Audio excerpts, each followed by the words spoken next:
우리의 구원은 그리스도의 보배로운 피로 말미암는 구원입니다.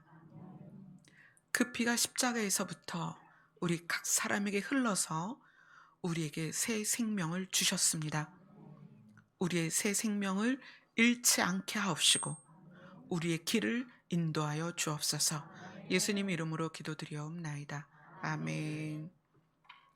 오늘 말씀은 시편 87편입니다.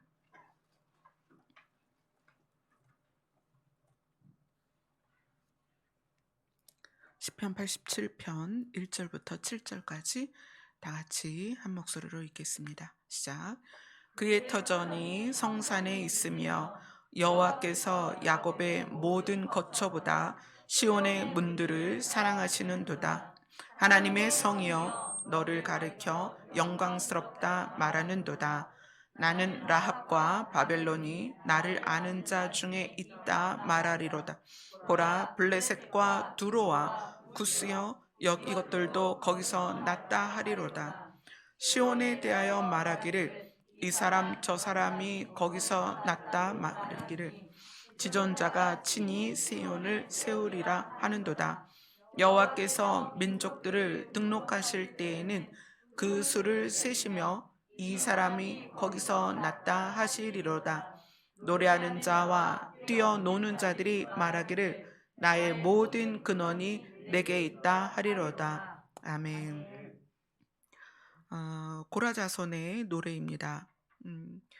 지금 이 87편 안에 가장 큰 주제가 되는 것은 시온이라고 말하는 예루살렘 성이에요. 근데 이 고라자손이 예루살렘 성에 대해서 뭐라고 말하냐면 여호와께서 야곱의 모든 거처보다 시온의 문들을 사랑하시는도다. 그 안에 예루살렘 성전 안에 그 시온의 문들 안에 들어가면 뭐가 있냐면 성막이 있고 법궤가 있었어요. 성막과 법궤는 뭐의 상징이냐?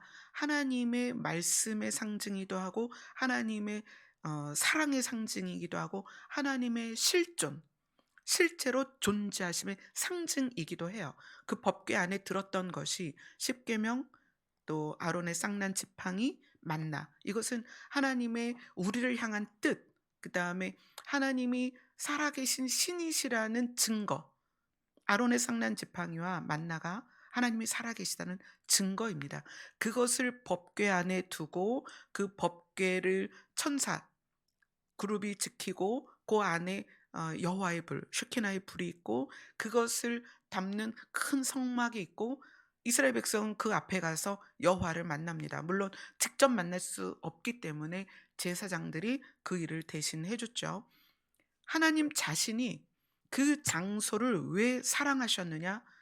하나님이 자기의 존재를 사람들의 눈에 보이도록 살아계신 하나님이 자기의 존재를 사람들이 확인할 수 있도록 그렇게 만든 장소이기 때문에 그곳을 너무나 기뻐하셨습니다. 그리고 사람들도 그곳에 모여서 누구를 찾는 거예요? 하나님을 찾는 거예요.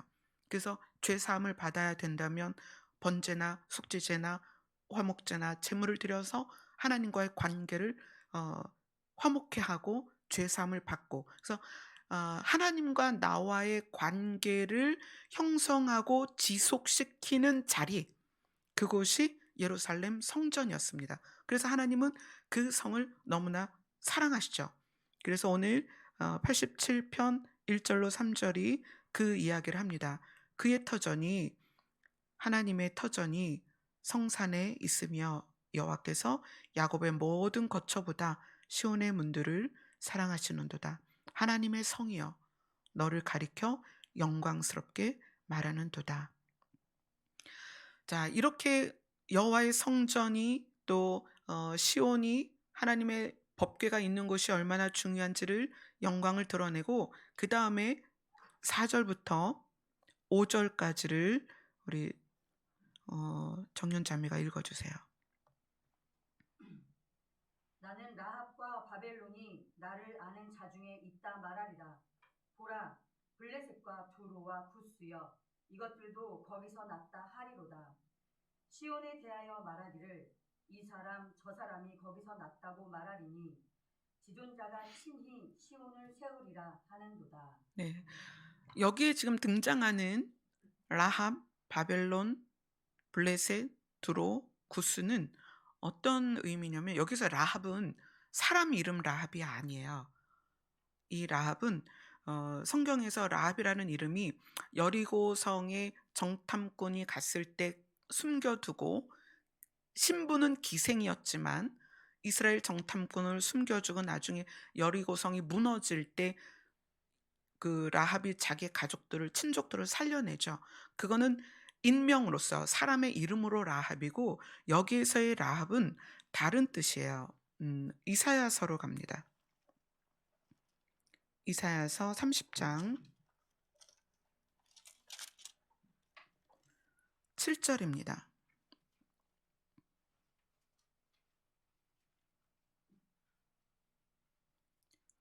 이사야서 30장 7절 같이 읽겠습니다. 시작. 애굽의 도움은 헛되고 무익하리라. 그러므로 내가 애굽을 가만히 안 라합이라 일컬을 거니라. 이 라합이 무슨 뜻이 있냐면 교만한 자 또는 소란스러운 자 이런 뜻으로 또 욥기서에 보면 리워야단이라는 거 나오죠. 리워야단도 라합이라는 말로 대체가 될 때가 있어요. 그래서 이 라합이라는 것은 하나님을 대적하는 어떤 대상을 표현할 때 라합이라는 말을 씁니다. 그래서 이사야 30장 7절에서는 애굽을 라합이라고 표현을 해요. 그렇죠? 그래서 오늘 본문에 있는 시편 87편 4절에 나와 있는 라합은 사람 이름의 라합이 아닙니다. 애굽을 표현하는 거예요. 하나님을 대적하는 교만한 애굽. 그렇게 표현이 되고 있고요. 바벨론이나 블레셋은 이스라엘을 늘 침략하고 괴롭히는 그런 나라의 대표적인 이름이죠. 그 다음에 두로는 바위라는 뜻을 갖고 있는데 이스라엘이 가나안을 향하여 가는 그때에 이미 국가로서의 형태를 가진 굉장히 부유한 나라였어요. 그래서 이름이 바위라는 뜻을 갖고 있는 것처럼 두로라는 나라는 그때 굉장히 강해서 어떻게 성경에 두로라는 나라가 표현되어 있냐면 은이 그 나라에는 티끌 같고 금이 그 나라에는 진흙을 모아놓은 것 같다. 은과 금이 그렇게 많다는 거예요. 굉장히 부유하고 무역을 굉장히 잘하던 그런 나라였습니다. 그래서 여기에서의 두로는 강한 자들의 어떤 부유한 자의 상징이겠죠. 구스는 노아의 세 아들 중에 함의 첫째 아들의 후손입니다. 구스는. 그런데 이 함 자체가 피부가 검했어요. 그래서 구스도 함의 첫째 아들이기 때문에 피부가 검고 이 구스는 지역적으로는 아프리카에 있는 에티오피아, 지금 에티오피아라고 불리는 나라의 선조가 구스예요. 근데 이 구스는 물론 이제 무역이나 이런 장사도 굉장히 잘했지만 나중에는 종과 노예의 어떤 상징이 됐죠. 피부가 검은 사람들이 나중에 문명이 발달하면서 노예와 종의 상징이 됐어요. 그래서 이 구스는 이 성경에서도 그런 그 어떤 상징으로 많이 쓰입니다. 모세가 광야에서 맞이한 아내가 구스 여인이었다 그랬죠. 그러니까 이 구스 여인은 아마도 이스라엘 백성이 애굽에서 나올 때 종이었을 거예요. 이 당시에 이 구스 사람들은 피부가 검고 이제 다른 많은 나라에 종살이를 많이 했었던 민족입니다. 그런데 여기에서 라합이나 바벨론, 라합은 애굽이라고 그랬죠. 애굽이나 바벨론이나 블레셋이나 두로나 구스가 거기서 났다 하리로다. 거기가 어디냐면 시온 성을 말하는 거예요. 예루살렘 성을 말하는 거예요. 어떻게? 지금 고라 자손이 그들이 예루살렘 성에서 났다고 말을 할 수가 있을까요? 5절에 보면 지존자가 친히 시온을 세우는데 지존자가 이스라엘 백성을 선택하셨잖아요. 그래서 이스라엘 백성을 선택해서 시온을 세우는데 이스라엘 백성으로만 시온을 세우는 것이 아니라 애굽이라 불리는 라합과 바벨론과 블레셋과 두로와 구스도 거기서 났다는 거예요. 그렇게 말을 하게 될 거라는 거예요. 그리고 6절을 우리 다 같이 읽겠습니다. 시작. 여호와께서 민족들을 등록하실 때에는 그 수를 세시며 이 사람이 거기서 났다 하시리로다. 여기서 이제 민족들은 백성들을 말하는데 여러 민족이기도 하고 여러 민족 중에 하나님의 백성들을 이름을 기록하실 때 또 그를 수를 세며 이름을 기록하시는데 그 사람들이 거기에서 났다. 예루살렘 성에서 났다라고 이야기를 한다는 거예요. 이게 무슨 뜻일까요? 그리고 이제 7절을 다 같이 읽겠습니다. 시작. 노래하는 자와 뛰어노는 자들이 말하기를 나의 모든 근원이 내게 있다 하리로다. 하나님을 찬양하며 기뻐하는 자들이 공통적으로 나의 모든 근원이 시온 성에 있다. 예루살렘에 있다. 이렇게 말을 한다는 거예요. 자, 그럼 이 시편 87편은 과연 무슨 얘기이냐? 하나님은 하나님의 존재를 드러나는 장소로서 성막이 있는 여호와의 성 예루살렘 성을 굉장히 귀하게 여기셨습니다. 이곳이 내가 존재하는 곳이다. 그리고 나서 세월이 지나서 예수님이 이 땅에 오셨을 때에는 우리에게 말씀하셨어요. 너희가 성전인 것을 모르느냐?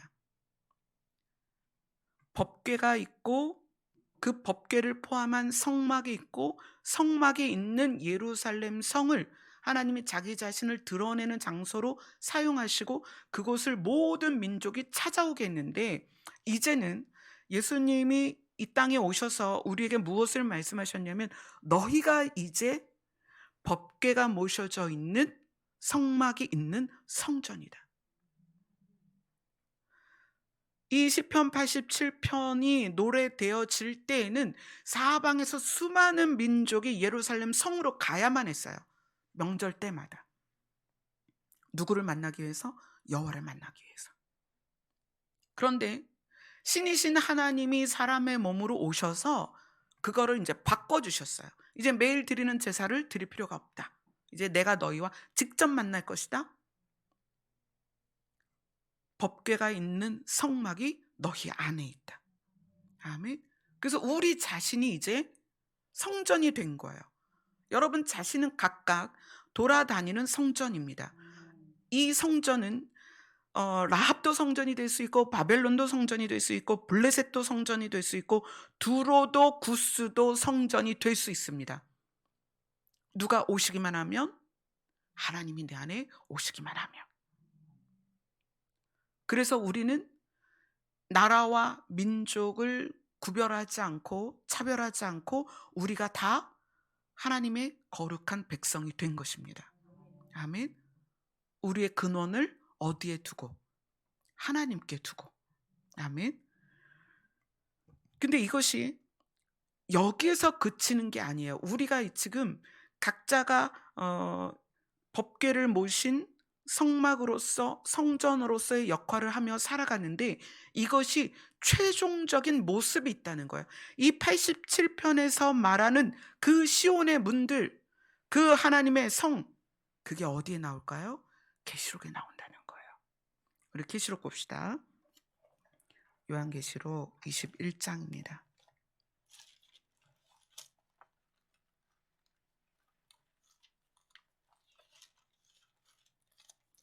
요한계시록 21장 12절부터 14절까지 읽겠습니다. 시작. 크고 높은 성곽이 있고 12문이 있는데 문에 12천사가 있고 그 문들 위에 이름이 섰으니 이스라엘 자손 12지파의 이름들이라. 동쪽의 세 문, 북쪽의 세 문, 남쪽의 세 문, 서쪽의 세 문이니 그 성의 성곽에는 12기초석이 있고 그 위에는 어린 양의 12 사도의 12 이름이 있더라. 자, 아까 우리 87편 시편에서 하나님이 무엇을 사랑하시냐면 시온의 문들을 사랑하십니다. 왜냐하면 그 시온의 문들을 누가 들어가느냐? 하나님이 시편 87편의 민족들을 등록하셨습니다. 백성들의 이름을 기록하셨다는 거예요. 그 이름을 기록하신 그 백성들이 어느 문으로 들어가요? 시온의 문을 들어가는 것입니다. 그런데 그것이 지금 마지막에 우리가 가야 할 최종적인 장소에 그대로 되어 있어요. 그래서 예루살렘 성이 있는데 그 예루살렘 성에는 12문이 있다. 근데 그 12문에 12지파의 이름이 있고, 그리고 그 성곽, 그 테두리죠. 성곽에는 12기초석이 있는데 12기초석에 12사도의 이름이 있다. 이 이야기는 12지파나 12사도의 이름은 모든 민족의 모든 이름을 대표를 하는 거예요. 우리가 아까 봤었던 라하, 블레셋, 뭐 이렇게 두로, 뭐 이렇게 쭉 나왔던 그런 수많은 민족들을 하나님께서 하나님의 백성으로 삼으셔서 그 시온의 문을 통과하게 할 것이다. 이 계시록에 나와 있는 우리가 최종적으로 가야 할 새하늘과 새 땅에 예루살렘 성이 있는데 거기에 문이 있습니다. 이 12문에 12지파의 이름이 있고 이 기초석에 12사도의 이름이 있는데 그 이름과 12지파의 이름이라는 것은 모든 민족과 모든 사람에게 이 문이 열려 있다는 거예요. 그 안으로 들어가면 되는 거죠. 자, 그것에 대해서 어, 계시록 21장 24절로 27절까지 같이 읽겠습니다. 시작. 만국이 그 빛 가운데로 다니고 땅의 왕들이 자기 영광을 가지고 그리로 들어가리라.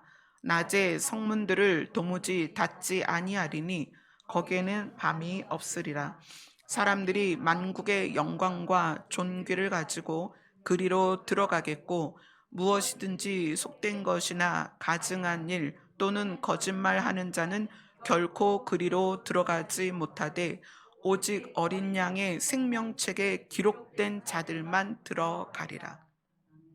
시편 87편에서 여호와께서 백성들의 이름을 기록한다. 이렇게 나왔어요.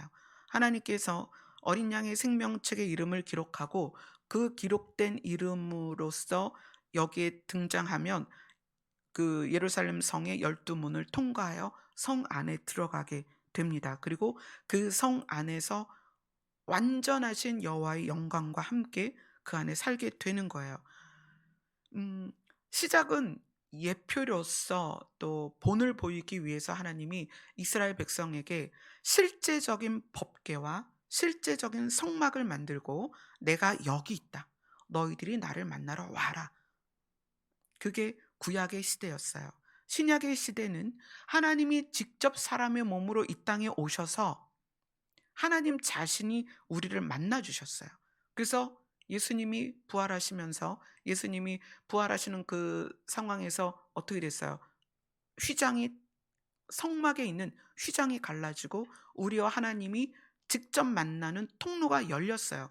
그래서 그 통로가 열렸다는 의미로 예수님이 내가 곧 길이요 진리요 생명이니 나로 말미암지 않고는 아버지께로 갈 자가 없다. 이렇게 말씀을 하셨습니다. 그리고 나서 우리는 우리 자신의 하나님이 들어오셨기 때문에 우리 자신이 법궤가 들어있는 성막에 있는 우리가 그 존재가 됐다는 거예요. 하나님의 살아계심을 우리는 이제 직접 이 땅에서 우리가 누리며 살 수 있습니다. 그리고 그러한 성전 한 사람 한 사람이 나라와 민족과 나이와 상관없이 정말 모든 것과 상관없이 성전이 된 사람들은 그 이름이 하나님의 생명책에 기록이 되었다는 거예요. 그리고 그 기록된 사람들이 새 예루살렘 성에 새하늘과 새 땅에 있는 새 예루살렘 성의 그 12문에 들어간다는 거예요. 아멘. 우리가 이 땅에서 사는 동안에는 많은 일들을 경험하면서 때로는 좌절하고 낙심하고 슬퍼하고 어, 많은 힘든 일들이 있죠. 그러나 우리의 최종적인 목적은 새하늘과 새 땅에 있는 새 예루살렘 성의 12 문으로 들어가는 것이다. 음. 이거를 조금 더 자세히 하면 12 사도의 이름과 12 문의 이름이 이제 다르잖아요. 그럼 그 12 지파는 12 사람의 그 민족의 특성들이 들어 있어요. 근데 우리가 이 땅에서 살면서 어 각장의 기질과 특성대로 신앙생활을 했는데 어떤 그런 하나님만의 그 백성을 기록하는 기록의 기준이 있겠죠. 그래서 뭐 어떤 사람은 동쪽에 있는 문으로 들어가라. 어떤 사람은 서쪽에 있는 문으로 들어가라. 어떤 사람은 남쪽에 있는 문으로 들어가라. 이렇게 하나님이 섬세하게 기록을 해 놓으셨습니다. 우리는 그날이 되면 그 문을 통과하여 그 귀한 예루살렘 성으로 들어가게 될 것입니다. 자, 그런데 다시 본문으로 가면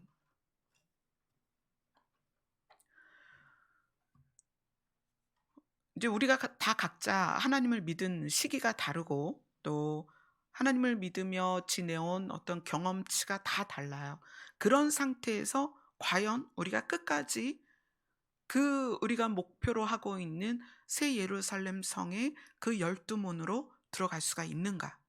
그것에 대해서 87편은 뭐라고 말하냐면 지존자가 친히 시온을 세우리라.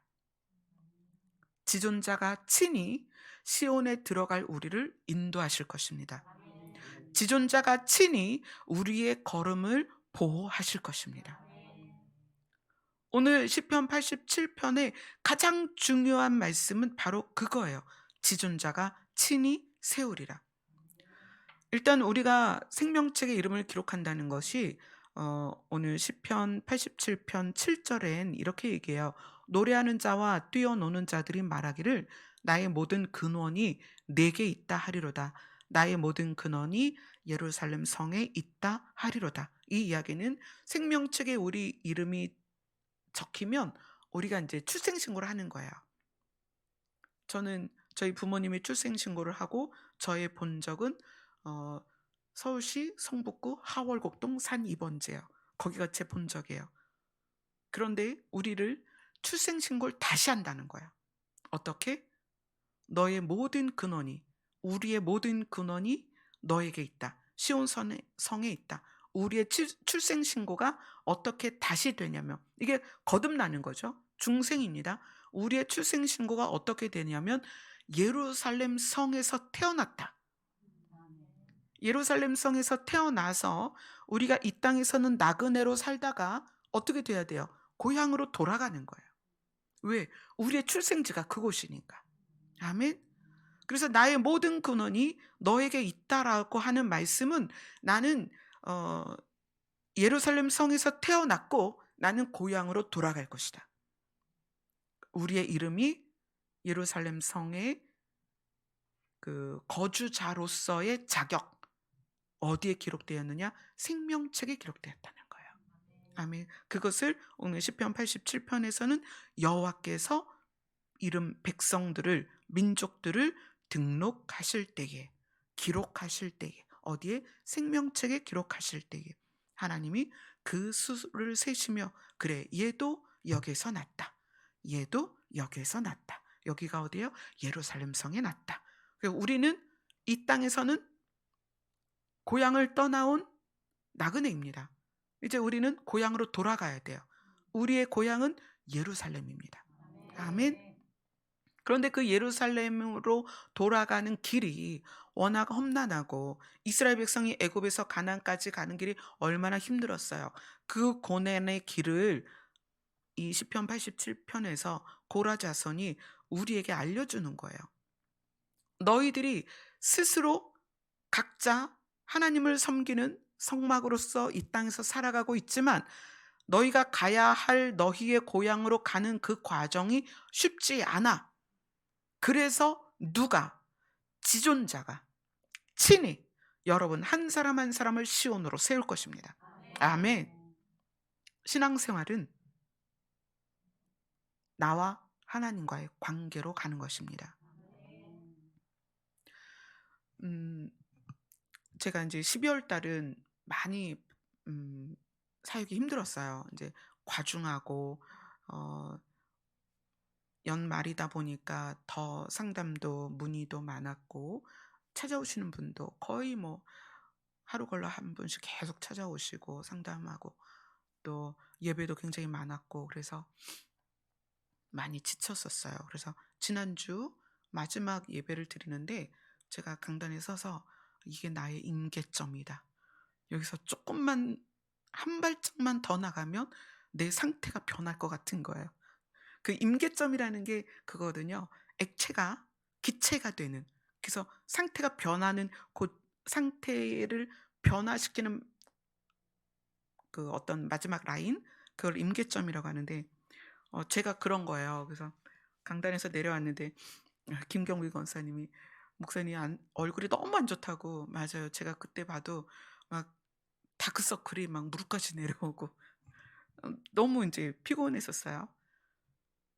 그러면서 오늘 말씀을 묵상하면서 나의 역할, 여러분이 바라보고 있는 저의 역할은 어디까지일까?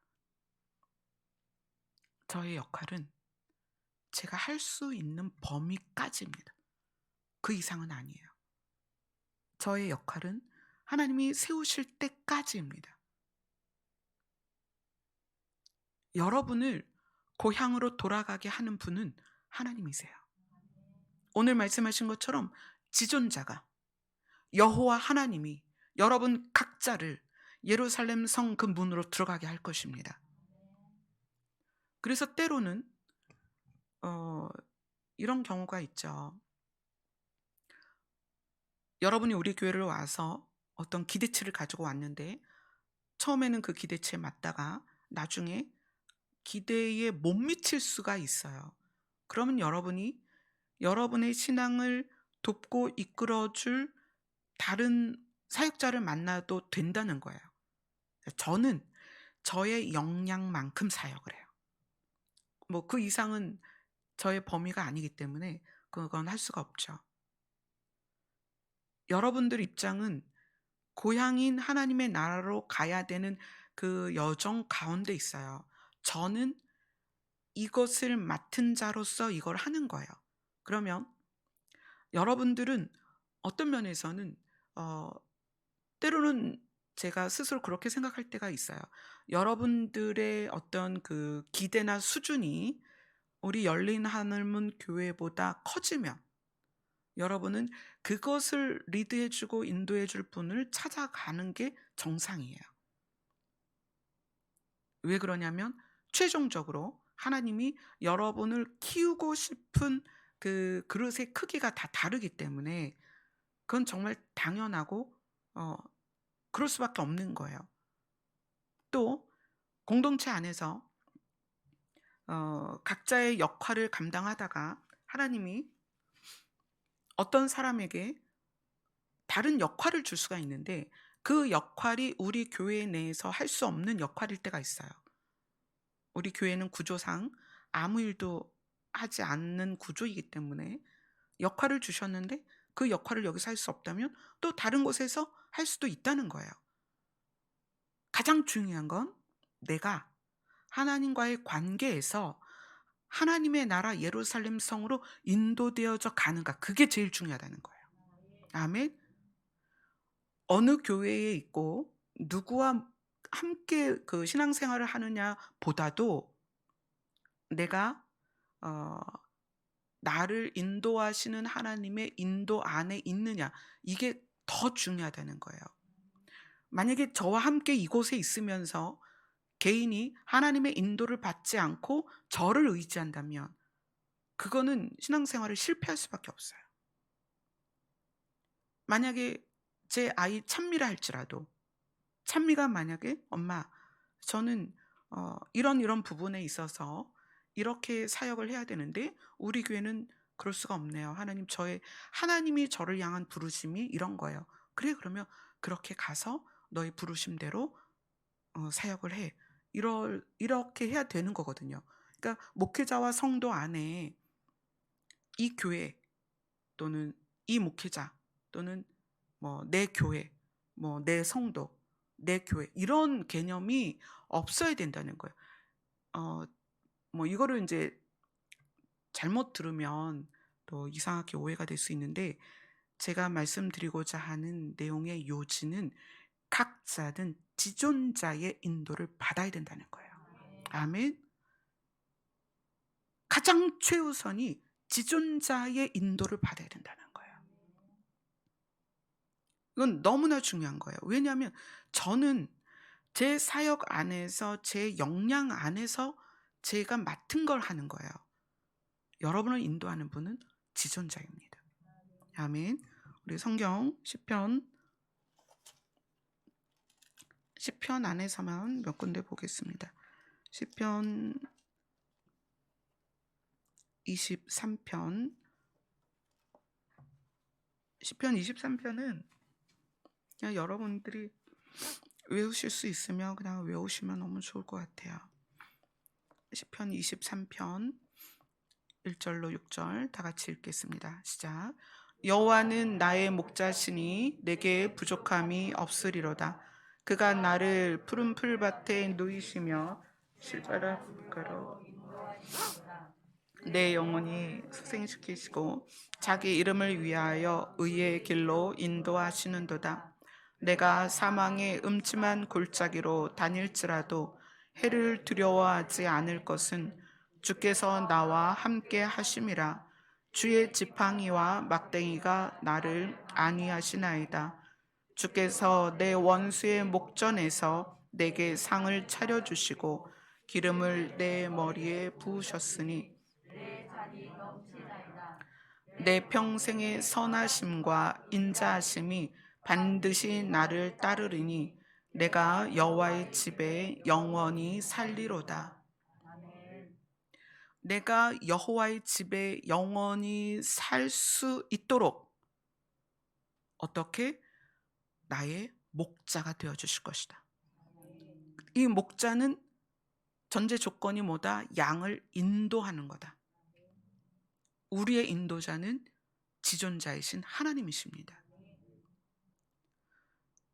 제가 아무리 여러분에게 최선을 다하고 열심히 해도, 때로 과로해서 쓰러질 정도로 그렇게 열심히 해도 한계가 있고, 또 소통이 잘 안 될 때도 있고, 오해가 될 때도 있고, 그죠? 또 제가 실수할 때도 있고, 제가 완벽하지 않기 때문에 뭔가 제가 어떤 잘못을 할 수도 있어요. 그냥 저는 저 안에서 제 역량껏 하는 거예요. 제 범위껏 하는 거예요. 그러나 하나님은 신이십니다. 그분이 여러분을 향해서 말씀하시는 거예요. 내가 너의 목자다. 내가 너희를 인도하는데 어디까지? 여호와의 집. 여호와의 집에 영원히 살도록 인도하겠다는 거예요. 이게 하나님의 여러분을 향한 약속입니다. 여러분이 이것을 기억하셔야 돼요. 목사님들이 때로는 우리 교회 나가면 너희가 저주를 받는다, 막 이렇게 하시는 분들이 있어요. 절대로 그 말에 겁먹지 마세요. 우리를 인도하는 것은 여호와 하나님입니다. 저 자신도 여호와 하나님의 지존자의 인도를 받아야 하는 존재입니다. 그래서 여러분이 저에 대한 의존도를 갖지 말라는 거예요. 함께 있는 동안에 서로 사랑하고 협력하고 위로하고 돕는 것은 이건 당연한 것입니다. 그러나 인도는 하나님이 하십니다. 아멘. 남녀가 연애를 하는 기간에 그 지금 뭐 제일 젊은 부부가 있죠. 우리 정윤자매랑 기용 형제랑 연애를 하는 동안에, 그러면 이제 연애할 때는 서로 쳐다보잖아요.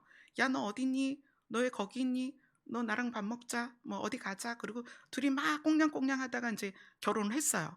자, 제가 주례를 서서 둘이 결혼을 했습니다. 자, 결혼을 했으니까 이제 정신이 제자리로 돌아와야 되잖아요. 직장도 다녀야 되고 살림도 해야 되고 뭐 어른들도 찾아뵈야 되고, 그래서 이제 둘이 이렇게 인생을 살아가야 되는데, 한쪽이 이렇게 같이 가는 게 아니라 이렇게 돼서 "야 너 뭐하니? 오늘 누구랑 있었니? 너 왜 거기 있니? 빨랑 집에 와." 하루 종일 이 한쪽을 향해서 막 얘기를 한다면 이 사람이 얼마나 힘들겠냐는 거예요. 그죠? 이 사람은 인생을 살아가야 되는데 한쪽이 딱 붙어서 계속 자기에게만 집중하도록 하는 경우가 있어요. 그러면 이 사람이 앞으로 못 나갑니다. 앞으로 나간다는 것은 둘이 함께 갈 때 앞으로 가는 게 가능한 거예요. 이것이 독립입니다. 여러분의 신앙생활은 여러분이 하나님과 이렇게 함께 가야 돼요. 하나님의 뜻을 따라 하나님의 인도대로 이렇게 가야 돼요. 근데 여러분이 하나님이 아닌 그 다른 무엇에 의존되어서 그것이 물질이든 또 교회 또는 어떤 사역자 또는 뭐 내 사역 이런 거에 막 의지되어서 그것만 바라보고 있으면 하나님의 뜻을 따라 앞으로 갈 수가 없어요. 이거 굉장히 중요한 부분이에요. 시편 23편은 우리가 여호와의 집에 영원히 살도록 인도되어지는 단 하나의 조건은 여호와뿐이다. 그걸 이야기하는 거예요. 아멘.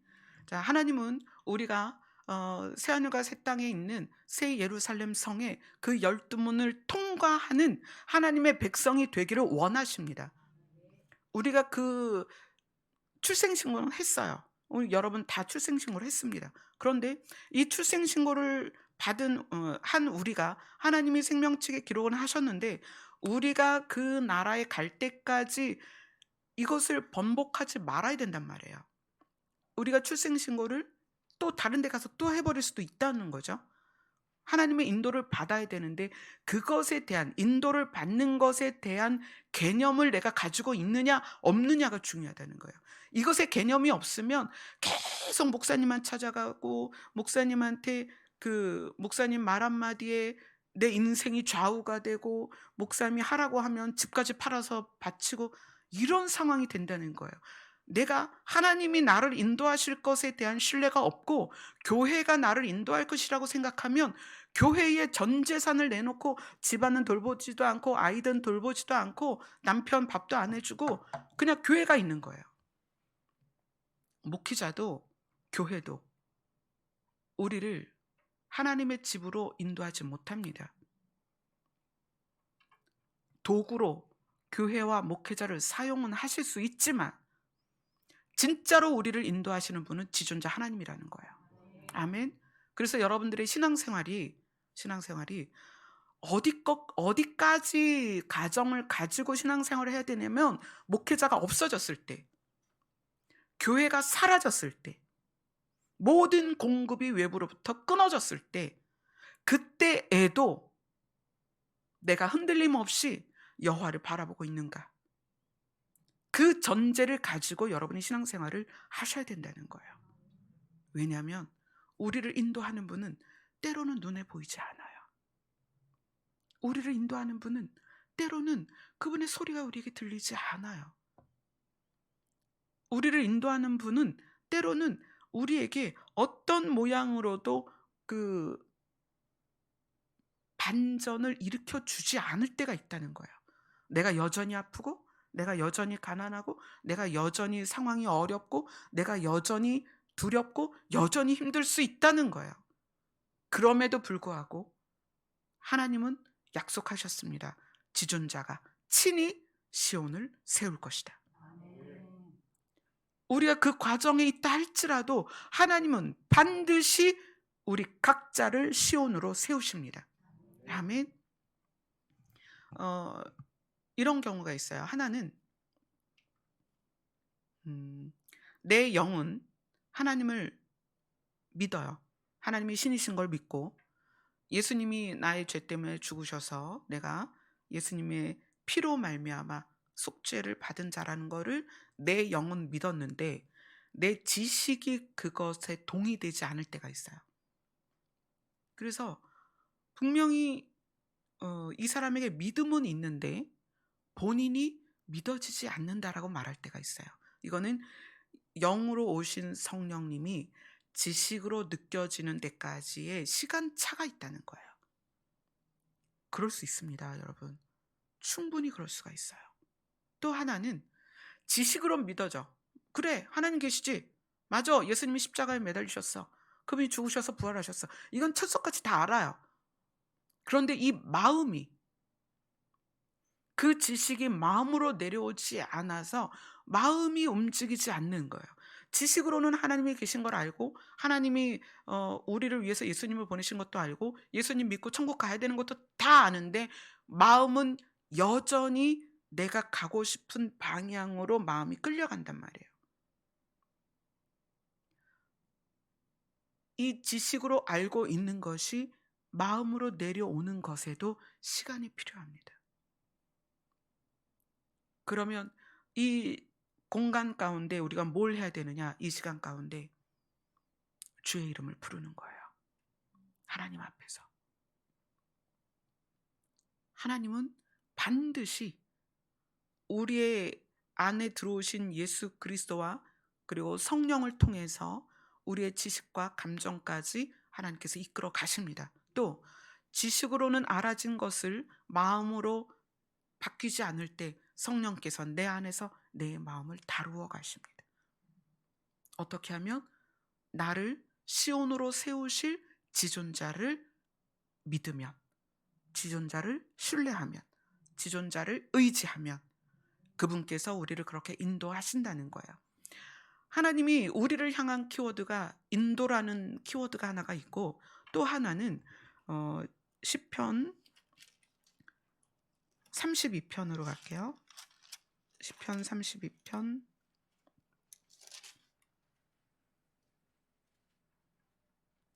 7절입니다.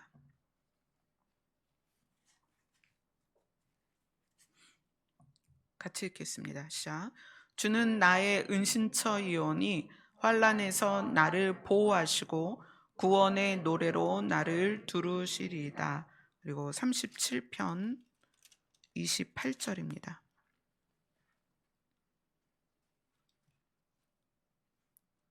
같이 읽겠습니다. 시작.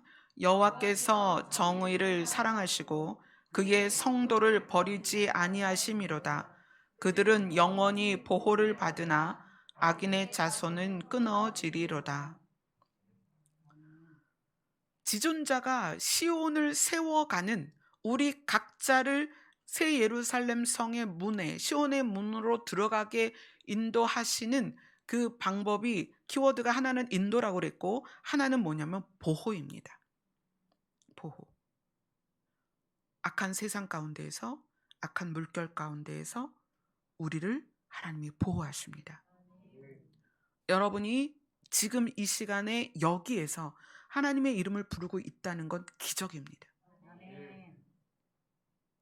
지구상에 그 많은, 기록적으로 70억이지만 실제로는 90억이 넘는 이 지구상의 그 많은 사람들 중에 여러분들이 여기에 있는 것은, 여러분들이 이 자리에서 하나님의 이름을 부르는 것은, 지금 이 시간에 수많은 교회에서 여호와의 이름을 부르는 것은 하나님의 보호하심 때문이에요. 여러분의 생명을 보호하고 계시다는 거예요. 그래서 여러분을 이 보호된 상태로 영원히 보호하고 싶으신 거예요. 결국 가장 안전한 곳이 어디겠어요? 예루살렘 성 안에 들어가는 것이 가장 안전하겠죠. 그 순간까지 하나님이 우리를 보호하신다는 거예요. 지존자가 친히 시온을 세우리라. 어떻게? 인도하시고 보호하실 것이다. 아멘. 여러분의 의지되어지는 대상이 누구인지 보셔야 돼요. 교회라는 이 조직도, 목회자도 사실은 여러분과 수평적인 관계에 있는 거예요.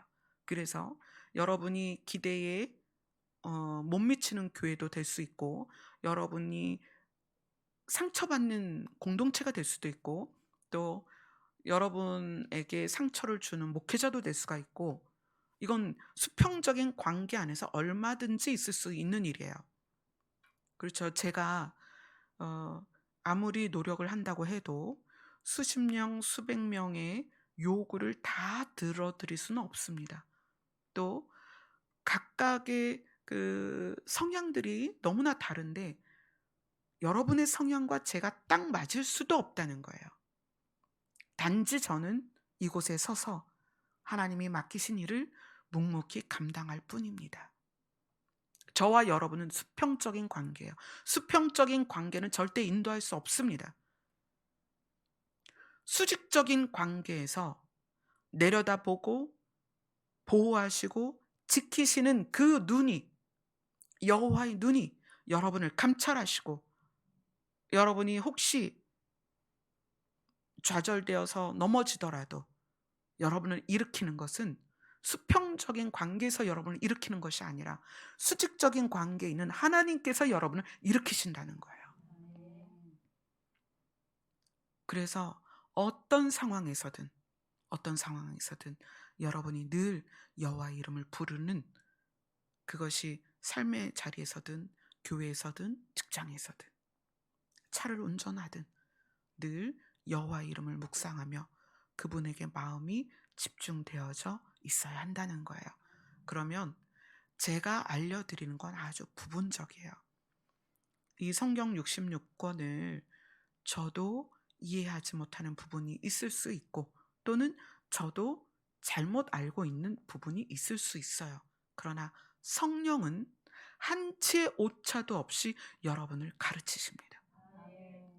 분명하게 가르치십니다. 그것에 여러분이 의지되어야 되고, 그렇죠?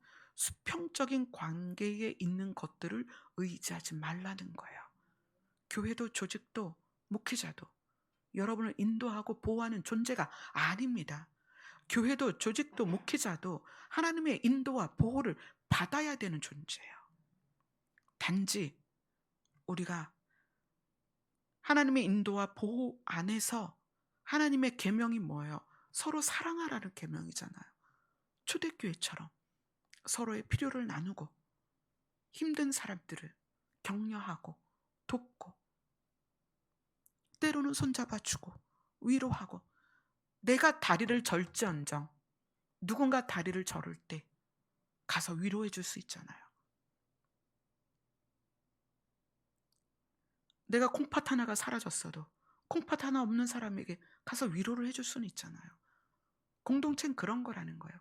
완벽해서 공동체가 되는 것이 아니라 서로 부족하고 연약하고 아프지만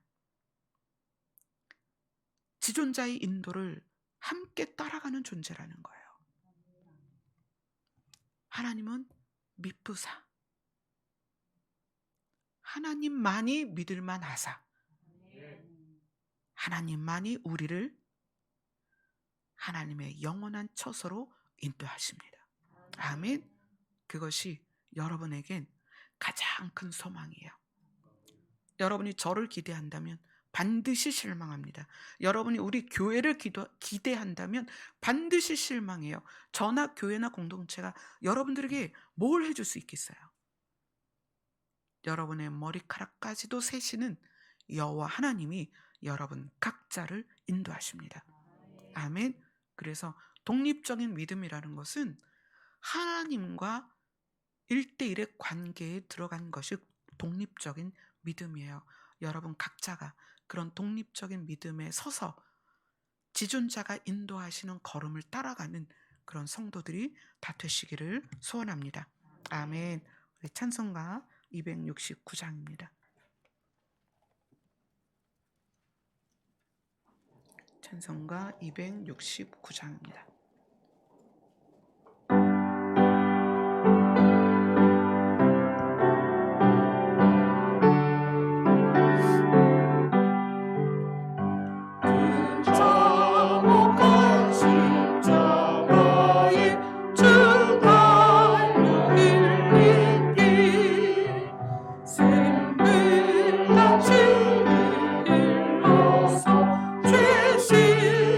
주시기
예수의 피가 우리를 모든 죄에서 깨끗게 하셨고 하나님의 사랑이 우리를 하나님의 영원한 나라로 인도하실 것입니다. 아멘. 그래서 여러분은 늘 예수 그리스도에게 또 하나님 아버지께 그 마음이 집중되어지고 그 하나님의 나라를 추구할 때 여러분의 결론이 하나님의 나라가 될 것입니다. 아멘. 우리 한 시간 동안 하나님께 집중되어지는 그런 기도를 하도록 하겠습니다.